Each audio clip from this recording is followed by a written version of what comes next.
La experiencia que tengo en los viajes interiores, que es el campo que más me puede apasionar, es la siguiente.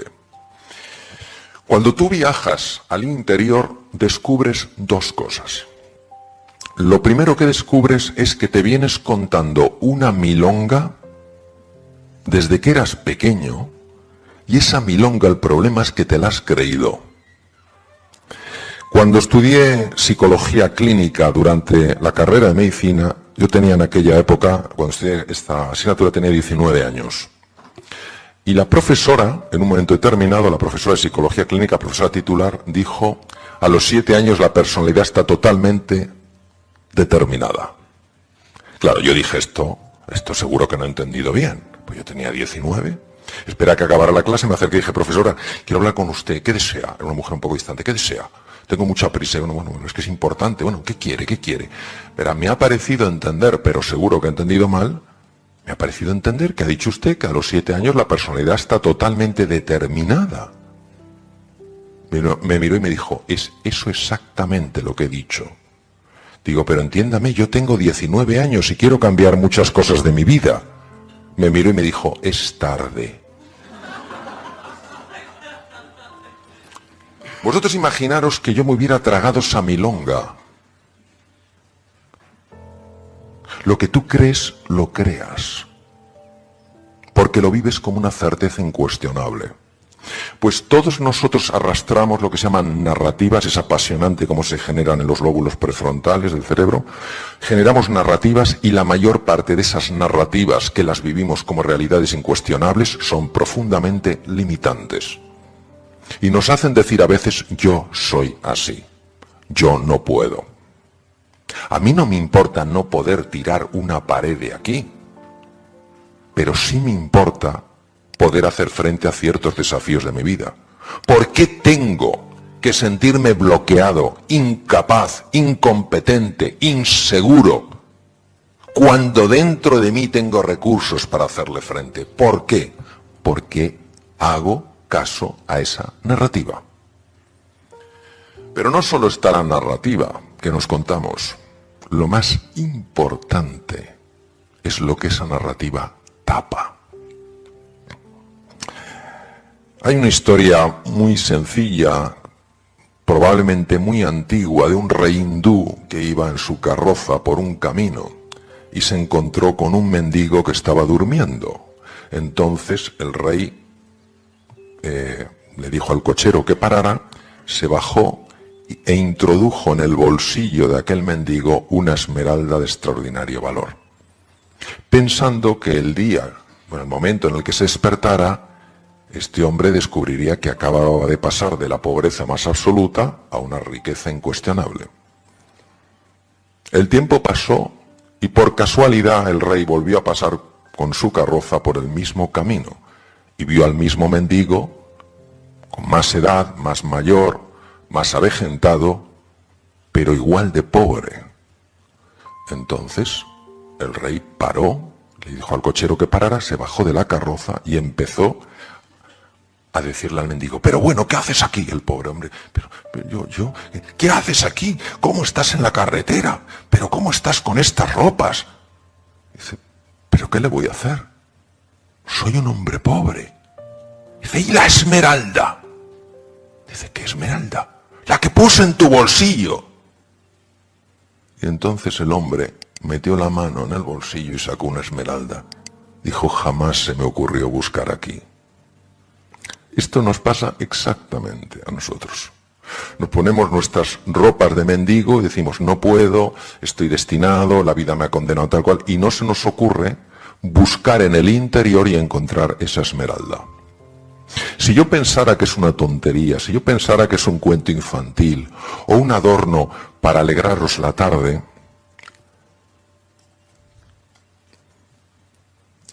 estaría haciendo muy mal diciéndoos esto. Pero como sé que es así, como sabéis que es así, porque todos tenemos experiencias de ello, ¿por qué no vamos a decir que esto existe? La novela sigue una estructura que es el camino del héroe. El camino del héroe fue muy estudiado por un grandísimo científico, humanista, Joseph Campbell, norteamericano de Nueva York, y en él se basaron toda la saga, por ejemplo, de la Guerra de las Galaxias. Cuando George Lucas invitó a Joseph Campbell a su casa, a su rancho, Joseph Campbell se quedó sorprendido porque era lo que llaman un scholar, una persona dedicada a la investigación. Y le invitó a un pase privado de la Guerra de las Galaxias y le dijo, sabes que me he basado en tu investigación. Y dijo, qué honor, ¿no? Joseph Campbell descubrió que en todas las tradiciones de Oriente y Occidente está registrado lo que se llama el viaje del héroe. ¿Qué es el viaje del héroe? Es ese viaje que te ayuda a trascender las ropas de mendigo y a encontrarte con la esmeralda. Es un viaje que te saca de tu zona de confort, de cómo te has definido, soy un mendigo. Te introduce en un mundo nuevo, jamás te has planteado que hubiera más de lo aparente y te permite encontrarte con tu riqueza interior. Por eso en el viaje del héroe, lo mismo que a los 4 protagonistas principales de la novela, les ocurre esto. Penetran en su interior siguiendo un viaje exterior y cuando han completado ese viaje, todo su ser se ha transformado. ¿Por qué he utilizado la mitología? Previo a Joseph Campbell, hubo un científico que os sonará a todos, fue discípulo de Freud, y fue la gran desilusión de Freud, no porque el hombre fuera desilusionante, sino porque no estaba dispuesto a considerar que el ser humano se pudiera comprender exclusivamente, sobre todo su patología mental, solo desde la sexualidad. Fue Carl Gustav Jung, él era suizo, Freud era austriaco, y Jung estudió mucho el impacto de la mitología en el inconsciente. Todos tenemos lo que se llama personajes dormidos. En las distintas dimensiones del ser humano aparecen cosas muy hermosas y cosas muy feas. Jung le llamó la sombra. Y es muy difícil verlos, es muy difícil reconocerlos. Y aunque hay personas que te dicen, oye, ¿no te has dado cuenta de esto? Y dices, pero ¿qué va? Eso no es así. Sí, lo está viendo todo el mundo, menos tú. Pues la gente está equivocada. La ventaja de la mitología es que te permite ver ante ti cosas que de otra manera no verías.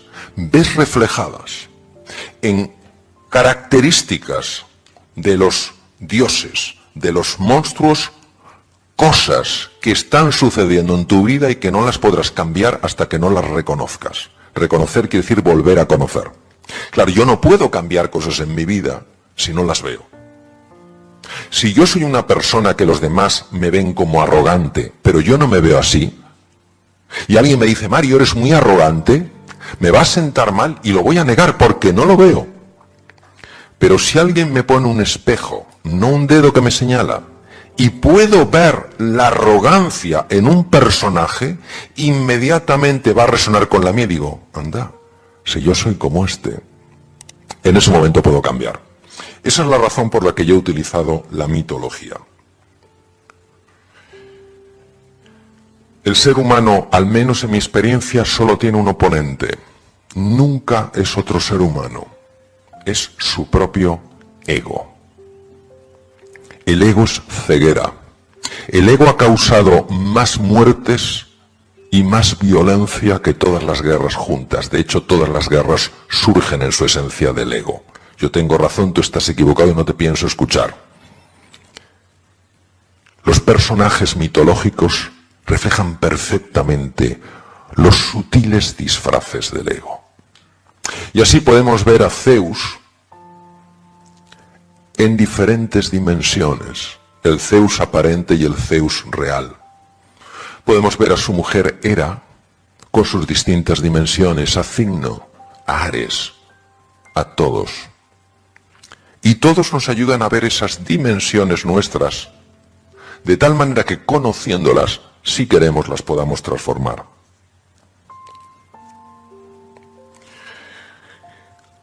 Dentro de la novela hay un hilo conductor que es la medicina. Tener en cuenta que yo en los 6 años de carrera que pasé, donde estudié hasta balneoterapia, efecto de los baños termales, no recibí ni media hora de formación en relación médico-enfermo. Si tenemos en cuenta los estudios de la Universidad de Harvard, que es la pionera en el mundo en este campo, lleva más de 40 años estudiándolo, entre el 60 y el 80% de las enfermedades que padecemos en el mundo occidental, desde patologías cardiovasculares, diabetes, problemas óseos, problemas tendinosos, cáncer, 1000 cosas, tienen una relación directa con el mundo emocional. Directa con el mundo emocional.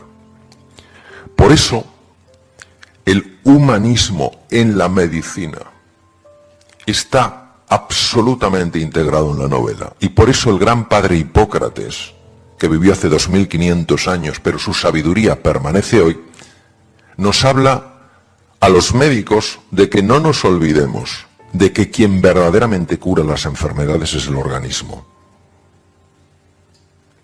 Todos sabemos la diferencia de sentirte querido, acogido y valorado. Hay un concepto que a muchos de vosotros no sonará porque no sois del campo de la medicina, se llama la homeostasis. El gran padre de la homeostasis fue Walter Bradford Cannon. Cannon, norteamericano, fisiólogo, catedrático en la Universidad de Harvard, estudió mucho esos mecanismos que permiten que los 60 trillones de células de nuestro cuerpo estén funcionando bien. Ellos se encargan de que las células no envejezcan más de lo que tienen que envejecer. Ellos se encargan de que los niveles de azúcar sean los adecuados, de que las células mantengan una comunicación armónica entre ellas.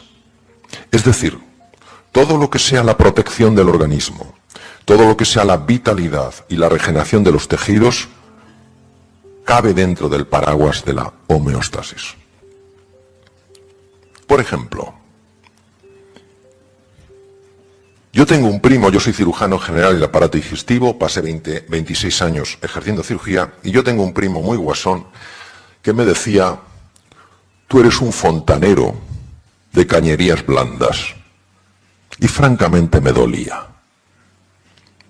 Pero muchas veces miramos el tubo digestivo y dices, curioso, me tomo una patata y sale otra cosa. Y entre medias lo bueno se ha quedado dentro. ¿Qué os parecería si os dijera que uno de los factores más importantes para la regeneración del tejido cerebral, uno de los factores más importantes para tener una buena memoria, para aprender deprisa, se llama BDNF? BDNF pertenece a una categoría de neurotransmisores llamadas neurotrofinas, descubiertas por Rita Levi Montalcini, que ganó el Premio Nobel de Medicina y Fisiología italiana y murió con 102 años. ¿Qué os parecería si os dijera que una de las fuentes más importantes de BDNF es el tubo digestivo? Que puedes tener problemas de memoria por problemas del tubo digestivo.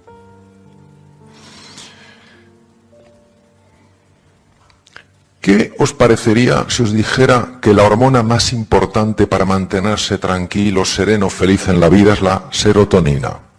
Por eso el famoso Prozac, inhibidor de la recaptación de serotonina. ¿Qué os parecería si os dijera que el 90% de la serotonina la fabrica el tubo digestivo? ¿Todos sabéis lo que es la médula espinal? Tiene 100 millones de neuronas. ¿Sabéis cuántas neuronas?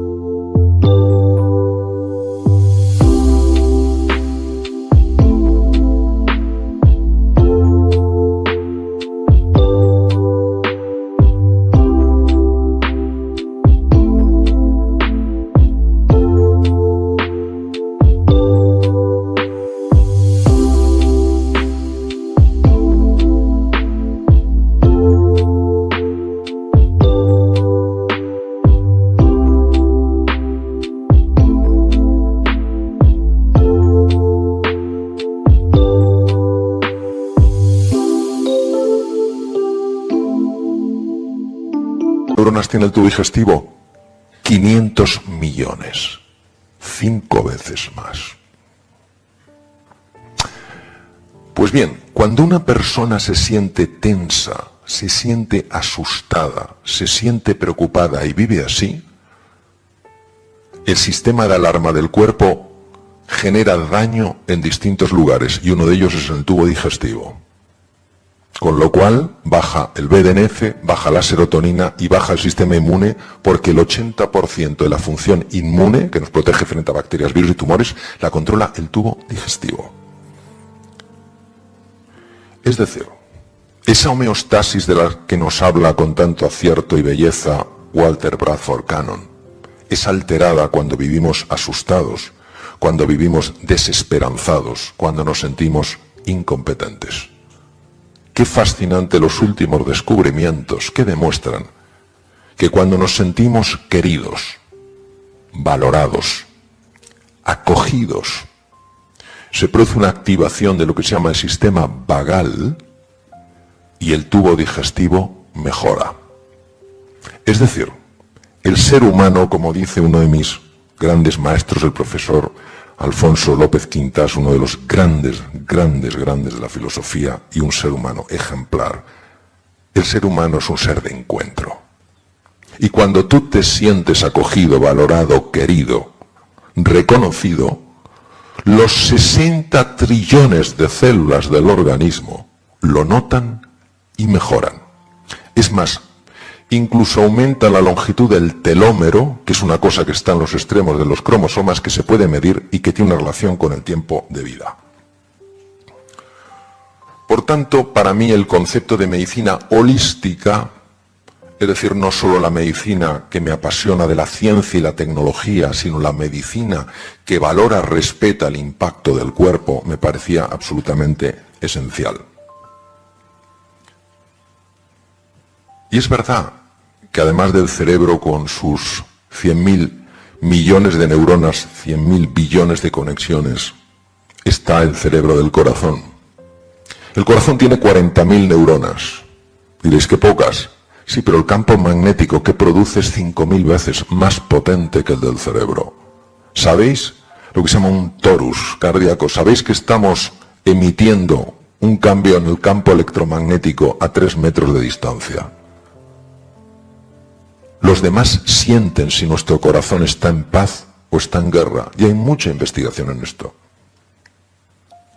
¿Sabéis que cuando el cerebro, el corazón y el tubo digestivo se sincronizan, cambia radicalmente el funcionamiento del cerebro?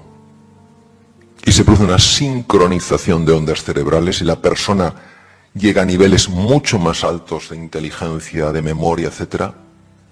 ¿Por qué nos olvidamos de estos recursos que el ser humano tiene? Entonces, y voy a terminar ya con esto para que tengamos un ratito de conversación. Al final nos encontramos con que a todos nos gusta el control, la seguridad, que nos valoren, que nos den importancia, tener un estatus, que nos acojan. Y esto es muy agradable. Que vayas a un restaurante, que te traten con afecto, que te reconozcan, oh, bienvenido, no sé qué, que vayas a un sitio, que te traten con cariño, es muy agradable. Pero cuando el control, la seguridad, el estatus y el pertenecer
se convierten en nuestra obsesión, se transforman en una cárcel.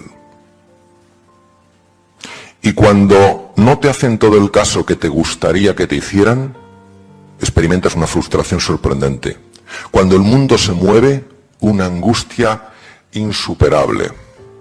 Cuando no te acogen como te gustaría que te acogieran, una sensación de soledad infranqueable. Y en un mundo como el actual, un mundo buca, volátil, incierto, ambiguo y complejo, ¿entendéis por qué los niveles de ansiedad no paran de subir y los de su prima hermana, la depresión? Lo que he pretendido, lo que he buscado, es ayudar a través de lo que escribo a que nos demos cuenta de que es normal que nos guste la seguridad, que es normal que nos guste el estatus, el reconocimiento, la valoración, que es normal que nos guste que nos acojan, pero que no nos podemos quedar ahí. Que el verdadero crecimiento, la verdadera magia, la verdadera evolución de un ser humano es cuando abraza la aventura, cuando ve en la incertidumbre no un peligro sino una oportunidad, cuando se ocupa, no solo se preocupa, sino que se ocupa en crecer por dentro, y cuando en su vida es una prioridad añadir valor a la vida de los demás. Esa contribución, ese levantarte por las mañanas y en lugar de decir a ver quién me ayuda hoy en la vida, te plantees a ver a cuántas personas ayudo yo hoy. Eso es lo que he querido transmitir. Muchas gracias.